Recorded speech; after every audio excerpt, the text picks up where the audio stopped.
Thank you all for joining us tonight or afternoon. Don't want to push your evening too far. Hi, I'm Theresa Gillany. I'm the director of the Washtenaw County Office of Community and Economic Development. I want to introduce you here to our team before we get started. So we'll just do some quick introductions. Morgan, do you mind kicking us off? Hi, everyone. My name is Morgan Boydston, and I'm the Human Services Manager at the OCED. Caitlin? Hi, everyone. I'm Caitlin Magler. I'm the Human Services Policy Specialist at OCED. Oh, and then Katie. Hi, good afternoon. I'm Katie Hoffman. I serve as the Communications and Policy Specialist at OCED. And I'm Susan McGraw, and I'm a consultant here in the local area working with the county on this project. Thanks, everybody. And again, thanks for joining us here this afternoon. I know we had this down for 2 hours, but right now we're really landing at about 90 minutes. So just so you know, what we're going to be covering today is a presentation, sort of a history of coordinated funding, which some of you have been grantees with and have some history with. And then also what we're thinking about for this new human services partnership. And along the way, a little bit about the lessons learned and that sort of information where we think we're going. Right now, we're sort of in the middle of the process. So we've been meeting with the city and county leadership. OCD actually represents both Washtenaw County and the city of Ann Arbor in this effort. And then we'll be inviting in other partners like United Way and St. Joe's and others to see if they would like to join us in this new version of the Human Services Partnership. So we're reaching out to you at this time because we have, I think, a clear direction. It could change though, but so we feel like it's a great time to get your feedback and share it with our leadership and then be able to make adjustments as needed. So as we present this is the direction we have to date, but it could shift. And I just want to make sure you are aware of that there could be changes from what you're seeing tonight and then what becomes the final product. Tonight, like I mentioned, we'll be starting with a presentation.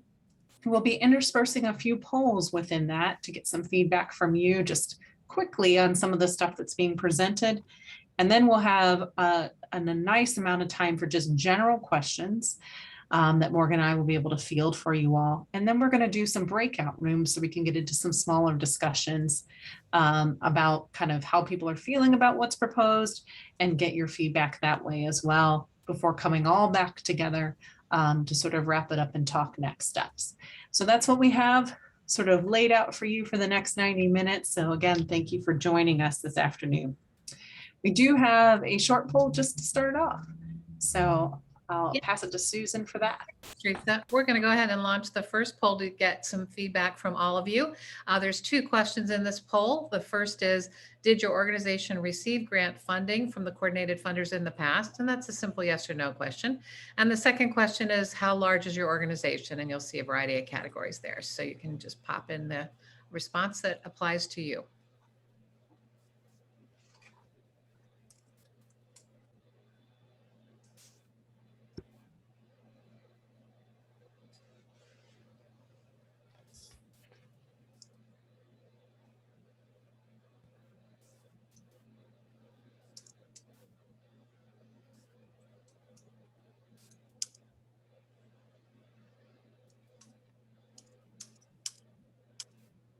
Okay, we have a few people that are still responding.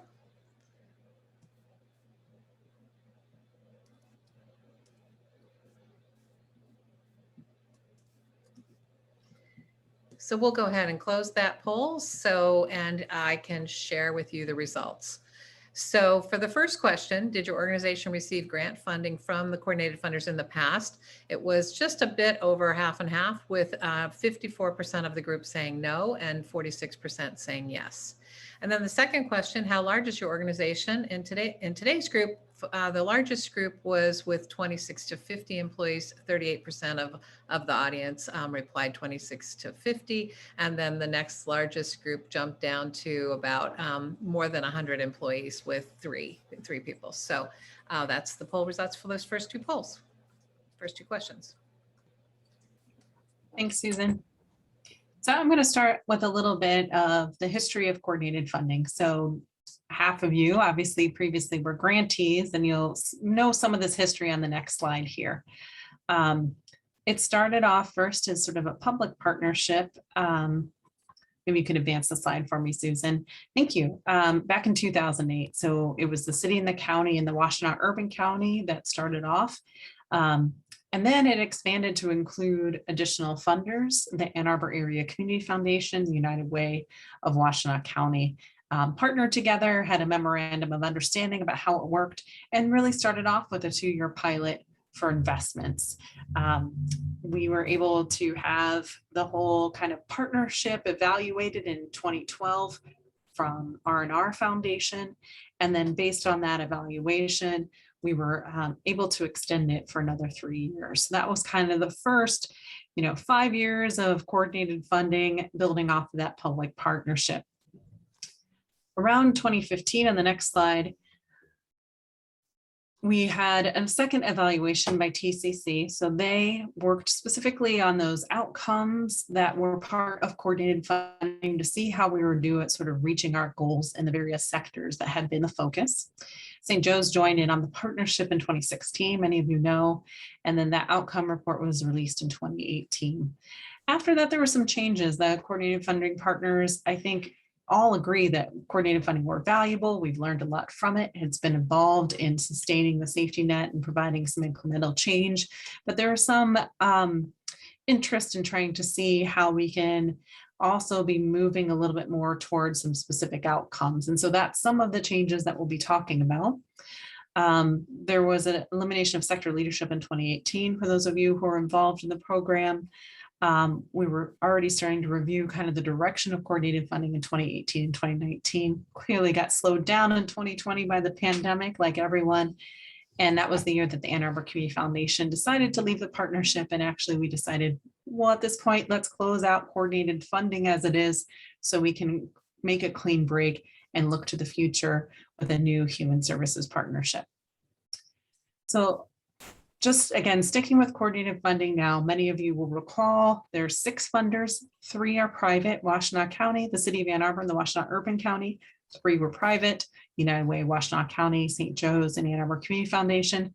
It always ranged between about $4 and $5 million in available grants available in a given year, and 3 sort of different program components. One was sector leadership for a while. Although that ended, as you saw, in 2018. The program operations, which was the largest bucket where the public funding mostly resided, and then some funding for capacity buildings for agencies that needed some additional support. Maybe it was a new agency or going through a transition and needed some support in anything really. There were 4/5 target areas. These did shift over the 10+ year history of coordinated funding. Most recently, those were aging, housing and homelessness, safety net, health and nutrition, and cradle to career, which was early childhood and school-aged youth. I mentioned sort of there was an outcomes evaluation. In each of those sectors, there were some specific high-level outcomes that we were hoping to reach, like increasing the high school graduation rate or reducing the number of people experiencing homelessness. I think in some ways we were able to make some incremental changes in those, and then some it was a little bit too lofty of an ambition, like changing the high school graduation rate in the community broadly when we only had so much funding and so much programmatic support. So those are some of the things that we're trying to be more explicit about, as we go through this process, and sort of making sure that we're clear about what our expectations are and what you're able to do as possible grantees to make changes. So I think it's better to be as clear about what those expectations are so we know how we're doing and how we're performing over time. The next slide shows some of the data collection, the dashboards that we produced. We coordinated funding did have some data collection involved in it. That did shift also over the 10+ year history of coordinated funding. Ultimately, it landed on once-a-year collection and some information about where participants or those who were served by programs were funded, and some demographic information. Some of that is likely still going to be needed in the new version. We're going to want to know how things are performing, who we're serving, who we're having impact on. So there's some interest, and we'll be talking a little bit more about data collection and evaluation here shortly. So thinking about where we want to move forward, like I said, we've learned so much, right, from the history of coordinated funding, and it's been super valuable, but we also want to be able to make this shift and really focus slightly, well, I don't know, we'll see, but we think it's going to be a shift, but it's a different direction. In some cases, it will apply to a lot of people. So let's just kind of tell you what we're thinking. One is a focus on equity throughout the process. So that's based on, when we think about it, your service delivery, sort of the process, or how you get to who you're going to serve or how you're going to serve, and also what your agency is like, the people that compose your board and your structure, and sort of how you incorporate diversity, equity, inclusion within your agency, and how that enables you to do those other pieces of equity around process and service delivery. One of the core things we're going to talk about today is that we want to have all of our investments addressing the root causes of racism, poverty, and trauma. That's where we really want to be focused, and less of the thought about the sectors themselves, but that likely you could be operating in housing or in food security, but really that you're focusing on the root causes always of racism, poverty, and trauma, and how you are providing programming, services, or initiatives. We want to incorporate the lessons learned from COVID-19, because we did see with COVID-19 this incredible disparity around race and class and geography. And so people had to adjust in amazing and creative ways. And so we would like to really capitalize on those lessons learned about successes and failures, so that we can do better with how we're supporting our community and seeing some real changes in these outcomes.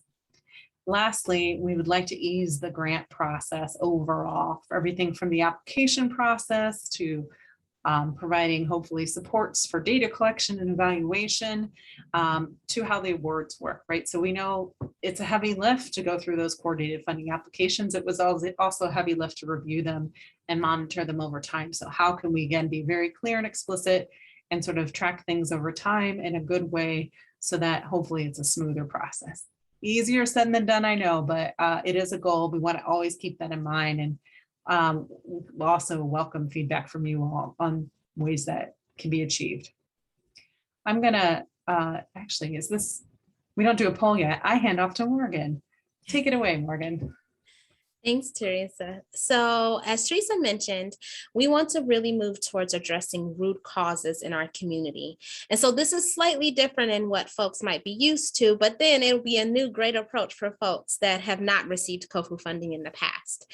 But in the past, as we already kind of went over, there were 5 different funding areas that we concentrated the funding. And we also already mentioned that in doing that, we kind of stretched the funds widely instead of deeply. And so what we're hoping to do moving forward is to change that, and again, focus on root causes. And so a root cause is something where you see the symptom. And again, in the previous COFU funded programs, we would address the symptom of a situation. So for instance, education, right? We didn't address education and at its root, where it actually came from, or the reasons why educational disparities existed. We really focused on specific programs. And so that's focusing on the symptom. When you're focusing on a root cause, you look at the symptom and then you go back about 5 steps and you ask why,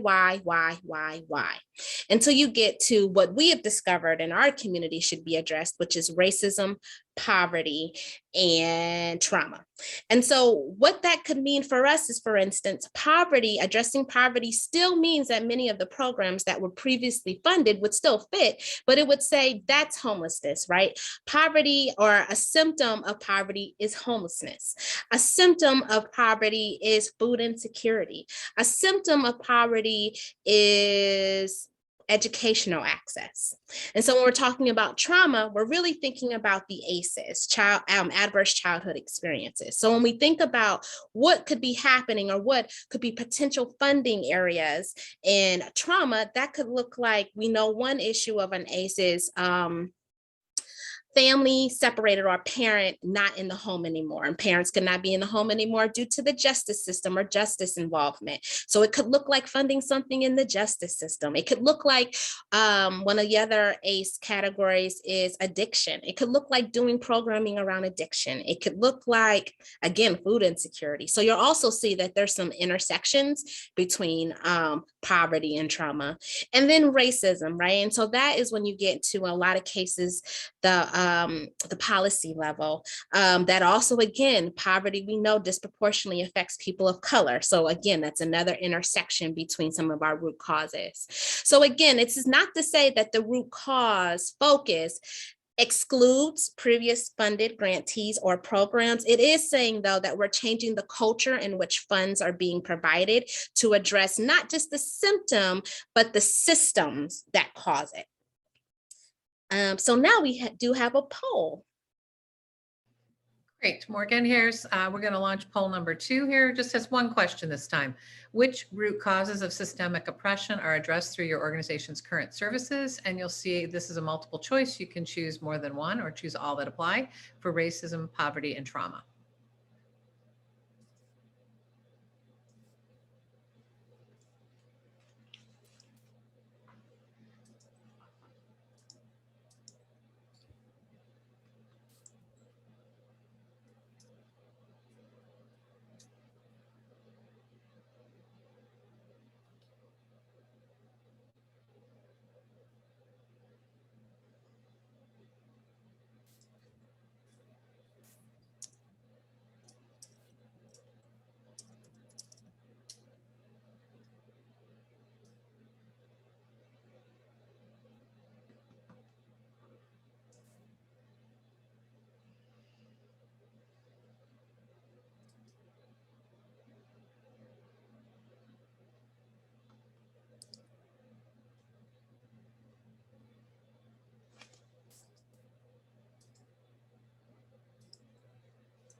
It looks like everybody has voted, so we'll end that poll and share the results with you. So in this group, today's community meeting, the 94% was the largest response here with your organizations addressing poverty. And then the second and third are both tied at 69% for racism and trauma. Thanks, Susan.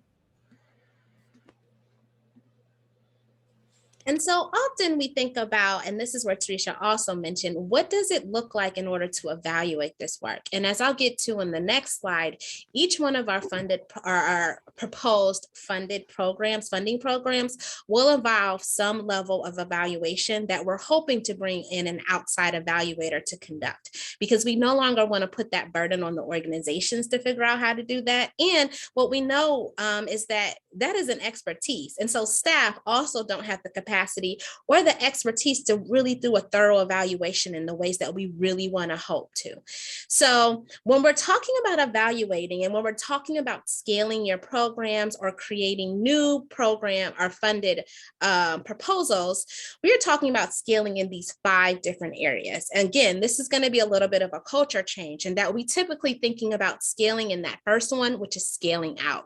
And that's just saying that we are trying to increase the innovation or the replication or the adaption in different areas. We are trying to increase the beneficiaries or the folks that would be impacted. But what we know in really high change, high impact programs is that it's not just increasing the beneficiaries, it's also increasing or scaling up the systems in which the programs have to exist. It's scaling deep, which means changing the hearts and minds of people within the organization or the system, ideally in order to scale up, right, to change the policies. It means involving a scaling spree, which encourages and legitimizes and cultivates ideas and innovations, often together in a group, right? And then it's also scaling infrastructure, which means improving the capacity of a system or community to scale the work with things such as capital, data, talent, knowledge, and networks. And so with this particular funding program and I'll get to the next 3 categories. What we're asking is that folks would choose to scale in these various ways. Again, this is another intersectional approach. We don't think, honestly, you can't really scale out if you're not scaling up. If you're not addressing the policies that prevent you from being able to really be impactful and sustainable over time by increasing the number of people you serve, you're gonna likely have to change the hearts and minds of people, or the systems in some ways, or the policies in which that work is done, or you might have to change the way in which you work together in that work. So we are really excited to, I guess, release this different method of scaling and move away from just increasing the number of people affected. And so I've hinted at it. What am I talking about for real? How are all these things going to be used? And so we are proposing three different distinct funding programs that do feed and work together. So one would be the Human Services Mini Grants Program. The second, and let me caveat with the fact that when we say mini grants, we really do speak to the amount of funds. It does not at all speak to the work that you're doing or the impact, the potential impact of that work. The second one is the Human Services Safety Net contracts. And then the third one is the High Impact Human Services Fund. That's the one I'm most excited about. And so for all of these grant programs, what we are going to be doing is having a central focus, again, or addressing racism, poverty, and trauma as root causes. We're going to be asking grantee organizations to work towards a DEI integration within their agencies. So that could mean making sure that your board has adopted a DEI plan, that you're serving, that you have representation on your board and staff that reflect those that you serve, et cetera, et cetera. And then we're also asking that every grantee participates in data collection and reporting and outcome evaluation. Again, that would be led ideally by an outside partner that would provide that evaluation over the granting periods. And so now we have another poll. Yes, we do, Morgan. We have two questions in this poll. The first question is, does your organization have a diversity, equity, inclusion emphasis in your mission, vision, values, and or operating procedures? And the second question is your organization currently receiving training or building capacity around DEI? And that's a multiple choice. Check all that apply.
We've got a lot of options there on the second one, so we're going to give another minute or so, another little bit more time here on that second question.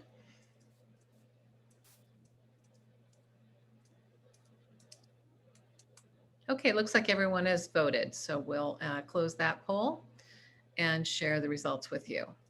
The first question, does your organization have a diversity, equity, inclusion, or DEI emphasis in your vision, mission, values, and or operating procedures? Overwhelmingly, 94% said yes. Is your organization currently receiving training or building capacity around DEI? The largest response was the statement, we started some integration of DEI into our policies and procedures. 63% of the group said that. The next largest selection was, we started some initial interpersonal training for our staff around DEI at 44%. And the rest are well, there's one here at 31%. We're implementing our vision or our plans. The rest are relatively small percentages. So that's that poll. Thanks, Susan. So now let's get into the real nitty gritty of what each of these buckets could mean. And so I want to preface, Theresa said this already in the beginning, this is all still very much in discussion and dialogue, both with the funding partners that are already at the table and dedicated, as well as we do plan to meet with others. We'll talk about that later. But these are the three buckets as we understand them now. And so again, the first one is the Human Services Safety Net contracts. And what that looks like and means to us is they're programs that serve those in poverty or just over the poverty line.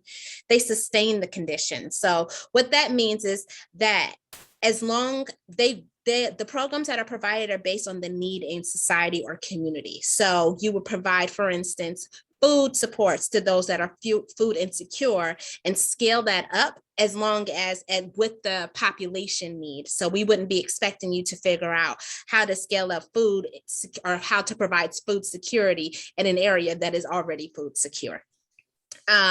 We are, again, just emphasize, not expected to scale up the programs in that way. We're looking for folks in this case that have a proven track record. This is not for innovative new grantees or folks who have never done this work. This is people who have solidified systems, who are experts in this work and are going to continue to provide a resource that if not done, folks would definitely fall through the cracks and would be in crisis. And this is going to be the least competitive of all the other grants. The third is the Human Services Mini Grants. Again, mini stands for the funding allocation. We are targeting BIPOC and the minority-led institutions, so we're making sure the majority of the portfolio come from those groups of leaders, though it's open to everyone. This is for new or improved projects. These will be high-risk, high-reward initiatives. So these likely will be the new innovative approaches that really might not really pan out well and maybe need to figure out, like, is this something community needs? And if so, could it be really, really great? Though it might be an opportunity for someone to try and fail, though we want to give that resource and that access. It is a very short RFP process. And again, positive outcomes could create opportunity for the 5-year grant cycle. So if it proves to be really impactful, and if only thing it needs is sustainable funds over time, we would look at it for the next funding opportunity. It is competitive, again, not as competitive as the next one, which is the Human Services 5-year grants. And so these grants are for programs and systems or initiatives providing new additive to current program with high impact over time. So similar to the Human Services Safety Net grants, we are still looking for folks that are experts who are doing this work. This is not the opportunity to break in new to an industry or a sector, but this is for folks who are currently in an industry or sector who, if they just had a little bit more support, resources, could exponentially serve people differently and sustain that high impact over many years. So again, we're looking for folks with a positive track record in serving in the targeted group. We're going to be proving that with different federal and state databases that folks are already receiving funding through, as well as some locally created benchmarks that we would ask folks to have met in order to be applicable for these funds. These funds would be 5 years of funding with the possibility of renewal with positive outcomes. I want to preface, it's not guaranteed funding each year. We would still want to be checking with that evaluation team to make sure that you're meeting your own set scaling goals, but it has the opportunity to be 5 years worth of funding with the opportunity to renew for another 5 years. This grant will require strategic planning and sustainable funding initiatives. So we want to make sure that, especially in that first year, that you have time in order to create a strategic plan and have really measurable goals and accomplishable goals set before actually starting the initiative. And then we also built into each year would be on the onus of the grantee to also find other additional sustainable funding. We definitely want to create a foothold and we want to have a high impact in the system, but we also need to make sure that other people and other organizations have the opportunity to do the same. And so if we fund the same organizations at the same amount year after year after year, that limits the amount of high impact, high change programs that we could have in community that can really change some people's lives. lives. This one is very competitive. And again, it's competitive throughout. It's not necessarily a one-time you get it, you're done for 5 years.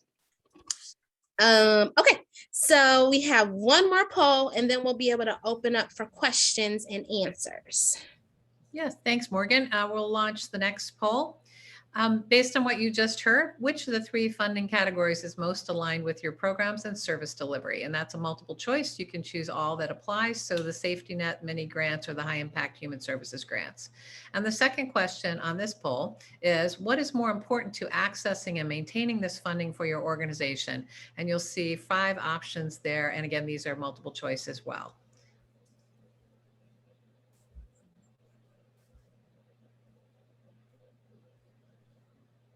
And you can go ahead and vote.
Still have a few more people that are in the process of voting, so take your time.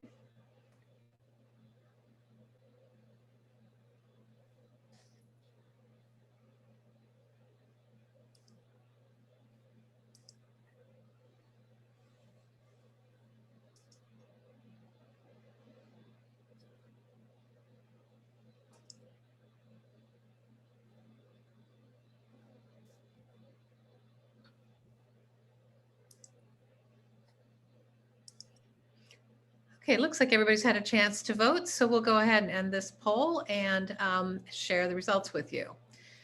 For this particular one, the first question, which of the 3 funding categories is most aligned with your programs and service delivery? 75% of all of you said the safety net 5-year grant awards. And the next highest category was the high impact human service grants over the 5 years. And then the last one was the mini grants. And those last 2 were somewhat close on their results. The second question is, what is more important to accessing and maintaining this funding for your organization? And the highest category here was shorter, simplified application process. The next was the one application for multiple funders, and the last was a clear understanding of the 3 funding buckets. So thank you for participating in this poll.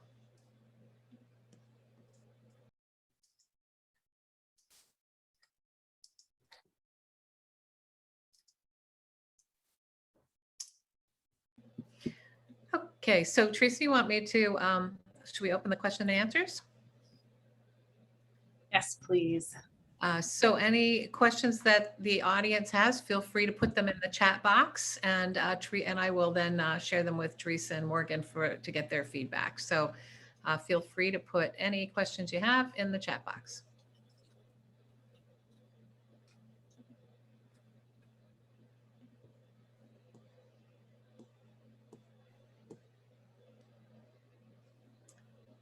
Can't believe we got a shy group. I mean, we usually have a nice number of questions right now.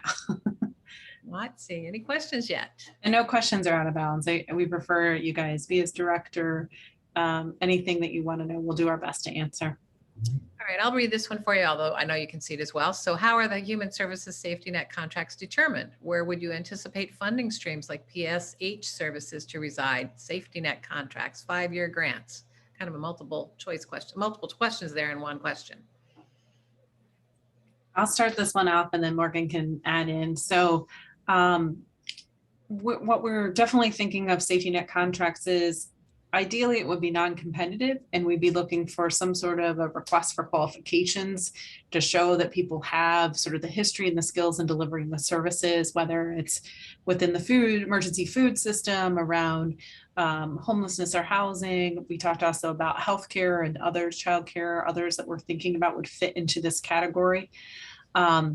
Specifically around permanent supportive housing, I think that likely would fall into a safety net category. But it would depend, like if you're looking for some bigger outcomes within that clientele, that would be, you're doing something above and beyond sort of, not basic PSH, because I know that permanent supportive housing is intensive, but if there's something else that you're also looking to do within a 5-year period of time, like support people with, you know, some really explicit outcomes, that could also go into the 5-year grants with the high impact ones, is what we're sort of calling them now. So I guess it would depend a little bit about what you're thinking of for the scope of work. Morgan, do you want to add anything to that? Only thing I can think of is, for instance, like an example. So I think I do see PSH as falling into the safety net, especially if you're a provider who already provides that service. So that's one clarity. If you don't provide PSH, this is not the opportunity for you then to apply for safety net funding. Though I think an example of what could be PSH, but then considered a 5-year high impact, is if you were trying to provide how permanent supportive housing supports, and also, for instance, say a lived income for every family that you served, right? So that would be the innovative part that would be kind of layered on to the service that you already gave, that would make it, put it into that 5-year grant. And the next question is, what would be the mini grant funding amounts? So right now, we definitely see that as the lower number of grant amounts. I mean, we did not provide you any grant amounts yet, because we right now only have funding confirmed from the city and the county based on what they have previously budgeted. We need to wait until we have our partnership conversation in early September to really see if, you know, if United Way or other partners will be able to be on board, and then we'll have a better sense and be able to, one, say how much is in each bucket, and then kind of clarify sort of how large the amounts would be in each of them. But we see the mini grants as a little bit smaller. That's not very helpful. I think we had tossed around a range somewhere between maybe $30,000 and $50,000 a year. But again, that's not set in stone. So that's sort of moving right now. But just want to let you know at least what we're thinking. And that could change, obviously, as we tighten things up over the next month or so. Just to clarify, for the categories, aside from the 5-year grants, are these 1 or 2-year grants? So mini grants, we're expecting to be 1-year grants currently. The safety net grants, we're looking at being 5-year grants, or maybe 3 to 5 years. And then the high impact grants would be 5 years. Okay. You mentioned that you wanted to address root causes and not necessarily symptoms. Would the safety net contracts need to address these root causes as well? Yeah, so again, so when we say addressing root causes, that really is a culture change both for grantees and for grantors, or for funders, right? So it's saying that, for instance, a safety net, if let's pick housing, or no, let's pick food insecurity, you would be inadvertently addressing poverty. So they would still fall into poverty, trauma, and racism. So yes, but I don't want you to be concerned about that, because it already fits. It's just a change in how we are wording and making sure that we are trying to end issues and not necessarily only fund programs. And would there be a limit to how many safety net grants and organizations could apply for? I think that's a really good question. I guess I was thinking that people would put it all in one grant application, but I guess we haven't specified that yet. So I guess that's a TBD, but thanks for asking that. We'll make sure we denote that clearly. And for Morgan, could you elaborate on what competitive throughout means regarding the 5-year grants? Do you mean like a pay for performance / outcomes model? I guess technically, yes. So what we're saying is that in that first year, you would be creating a strategic plan and a scaling model based off of those 5 areas that we presented. And so you are going to want to, or you're going to have to meet those goals year after year after year in order to continue to get the funding. So in some ways, yes, though I want to make sure it's clear that we're also looking to learn lessons. This is not simply only to provide high impact and change and sustainability. That is definitely our main priority, but we do want to learn from the grants that are funded and the projects that are funded to see what we can do better, or how someone else can glean from successes or failures. And then our last question, what do you anticipate the timeline being for the process? When will applications be would be accepted, I assume? Would funding start on January 1st? If not, will there be additional transition funding to support current programs? So what we're proposing right now is that the mini grants and the safety net grants would have a funding round this fall, and go through a review process and be awarded January 1. And that the high performance grants are, I'm renaming them apparently, but they would actually start their funding round in early 2022. So like February, March, with those grants being funded July 1. So we're not expecting any transition grants, in particular because the transition grants were meant to maintain the safety net. So as long as we're able to run the safety net round in particular and have those grants start January 1, we feel like we're make sure that is being held intact, for lack of a better word. And I think that's the last question. So are we ready to go into the breakout sessions? Okay. Yes, thanks for the great questions. Yeah, thank you to the group. So the breakout sessions, we're going to randomly assign people to join a room, and you'll see a notice that says join the room. And if you would hit that, you select that, that would be great. A designated facilitators is going to be assigned to each room, so you don't need to worry about capturing any of the ideas. There's the suggestions for your group because they'll be doing that for you. Every idea is valid, so feel free to share freely whatever your thoughts are on each of the questions. All the recorded comments, meaning that the facilitator is going to record for what's happening, because the actual recording is going to be turned off for the whole session. The breakout sessions will not be recorded, but as the facilitator captures ideas, those will be anonymous, and then a summary of key themes will be posted on the website after all the community meetings are completed. So there's actually going to be 3 questions for discussion, and the facilitators will have these with them in the room. So this is just for you to start thinking about it as we're setting up the rooms. The first question is, how does your organization's work fit into the criterion of racism, poverty, and trauma? The second question is, in what ways can you scale your work to have a more measurable and a sustainable impact over time? And then lastly, what haven't we thought of yet? And there's going to be about 20 to 25 minutes for all of these questions. Facilitators, we have people are kind of, some people are leaving and some people are coming in. So we've got a smaller number of people than we originally thought. So what we'll do is do 2 different rooms. I'm going to recreate the rooms here in just a moment. And we'll do 2 different rooms. Theresa, you'll be in room number 1, and Caitlin can join you if she wishes. And then you'll have a group of people working with you.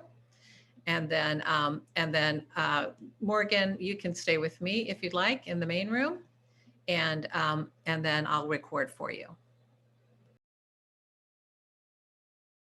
Made it back. Thanks. We got a couple last comments in, so thanks everybody. I'm sure the same for the other group. So awesome. Susan, you want to walk us through the next couple things? Sure. Actually, what we're going to do next is hear from Morgan and yourself, Theresa, a little bit about what you talked about in your groups. Caitlin, as our better note taker than me, is going to do our quick debrief. That would be great. Okay, Caitlin. Okay, let's look at these notes. So with the first question, sorry, trying to summarize it in my head as I talk. So we talked about fitting into these criteria of racism, poverty, and trauma, making certain services more accessible to the people we're serving, and providing more support to people who need it, who are building businesses and maybe have struggled due to COVID and a variety of other things. So making that support more accessible. Some people were talking about how their safety net programs at their organizations were really focused on helping people out of poverty. There was also some discussion about needing programs to really figure out why they're not serving as many people from the BIPOC communities, people of color, those communities, and how to increase their service to people in those areas a bit. So we talked about that. Let's see, with the second question. So there was some confusion about the wording around scaling. So I think that's something we can, clarify more as we, communicate this out to community and to nonprofits who will be applying. So that was some good feedback we got. Let's see, there's a lot of like conflicting policies and confusing policies at like the different levels of government that make it difficult for certain agencies to serve groups of people that they'd like to serve, like different age groups. So filling those gaps with like a new funding source would be helpful. And again, we talked about helping businesses increase and scale up, like especially after COVID. So that was a big thing. Let's see. And then what haven't we thought of? So with that question, again, we talked about how the language we're using, we need to make sure we're being very clear. And people really wanted to make sure we are reaching out to new programs, programs that have been like underfunded in the past, really giving them more of the support they need to do their work. Some other things. Well, people did really like the racism, poverty, and trauma focus, and basically we just need to incorporate that into everything we talk about, make that more of a normalized language. So I appreciated that also. I agree with that. That's about it. Great, thank you, Caitlin. Morgan, do you want to share some of the ideas? You had a pretty great conversation on all three questions, or do you want me to share from the notes? I would love for you. I didn't take notes, so my brain didn't keep it. That's okay. So in the first question, how does your organization's work fit into the criterion of racism, poverty, and trauma? There was, for the general consensus for all of the people in our group was that each of their organizations touches on all of these, but maybe not as much as they would like to. Several talked about serving people in poverty and have low income requirements. So racism is an aspect of what they do, although they would like to be able to do more, to deal with that more directly. And trauma certainly was a conversation with some of the organizations where they're talking about trauma either being the causative factor that causes them to come into their program, or it's just a factor related to the poverty that they're in or the racism that they're dealing with. So that was overall, the group was very focused on all three of those components. The second question, in what ways can you scale your work to have a more measurable and sustainable impact over time? This was interesting because each organization really kind of talked about, for their own specific way of working, what they wanted to focus on for scaling, whether it was going to be scaling up or down or deep or scribe. So all those, Morgan was identifying each person with which place on her chart they went. So that was cool. So in some cases, people were looking at how to take the services they were doing and taking it out and doing outreach with the caregivers that are supporting their primary clientele. In others, the group was looking at they're working with people at one point in their life cycle, but now aging is a factor, and how do they extend their service throughout that person's entire lifespan? So looking at same population, but serving individuals over a longer period of time. And then some were talking about in the permanent supportive housing environment, building new units, and that becomes a permanent way of creating affordability. So scaling up in terms of the number of units available. And then even looking at some Social Security mandated financial management services that were required that might be actually helpful to take to the community and share some of those resources with the community in a broader fashion as well. So those were kind of some of the key highlights that I thought were really interesting on that. Oh, and we also talked when there was some conversation around regulations and how do you deal with the legislative regulations that are impacting the financial obligations and causing constraints for various organizations. And then how do you as an individual organization work more collectively and collaboratively with and integrating your services into the larger system of care. And then the last, what haven't we thought about yet? There was definitely some conversation about how program evaluation would be handled going forward to make sure that that you get the results that you hope to achieve system-wide. And that there was a question about whether or not OCED staff would be available to really talk with people about their specific needs and how this applies to them personally. And then whether or not they could apply for more than one bucket of funding, going back to Morgan's bucket language.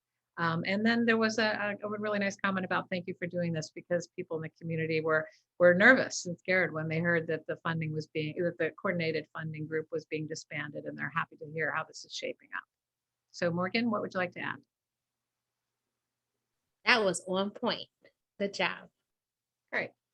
Okay, so then in that case, we're going to go back to a minute here to our slides, and we're going to pick up with Theresa. And before we do that, we're actually going to do a poll. So I'll go ahead and do the poll first, and then we'll go to the slides. This is our last polling question for you for today. And there's two questions actually. One is, what are your biggest concerns about this new funding approach? So you're answering the statement, I'm worried or concerned that, and then fill in the blank. Multiple choice, anything that applies. And secondly, I'm most hopeful that, and again, multiple choice.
And this one has a lot of options on these two questions, so we'll give everybody a little more time here.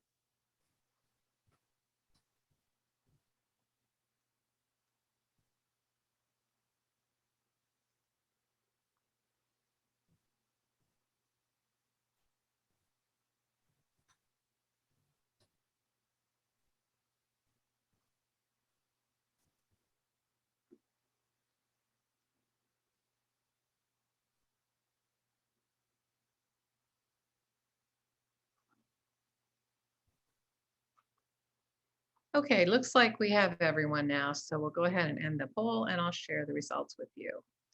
For the first question, what are your biggest concerns about this new funding approach?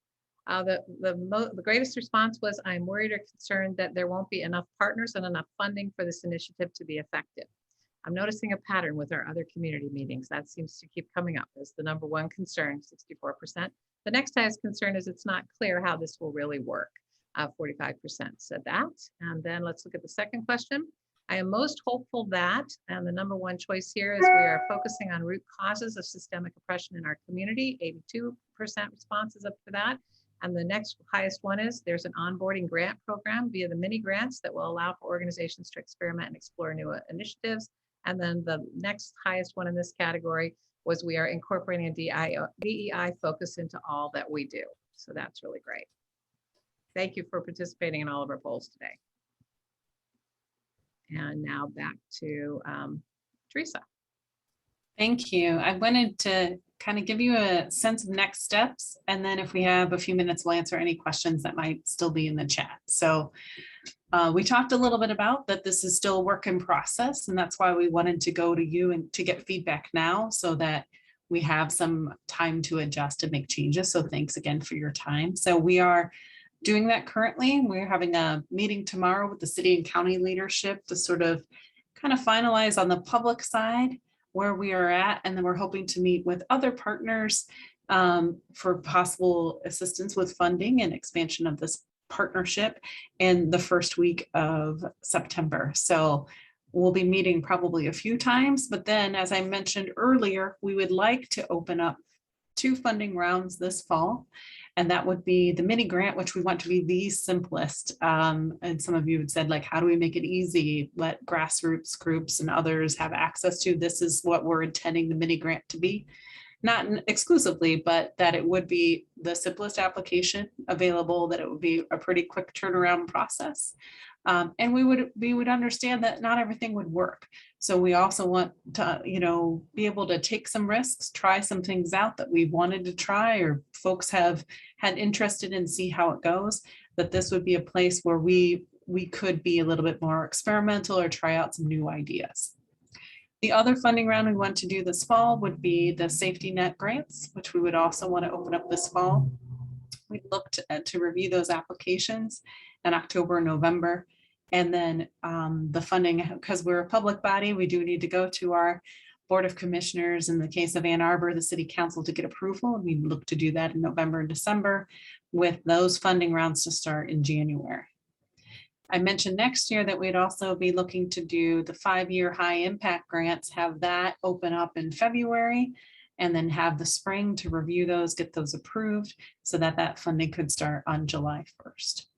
So that's a sense of the timing. I know there'll be probably a lot of questions when we get to funding rounds.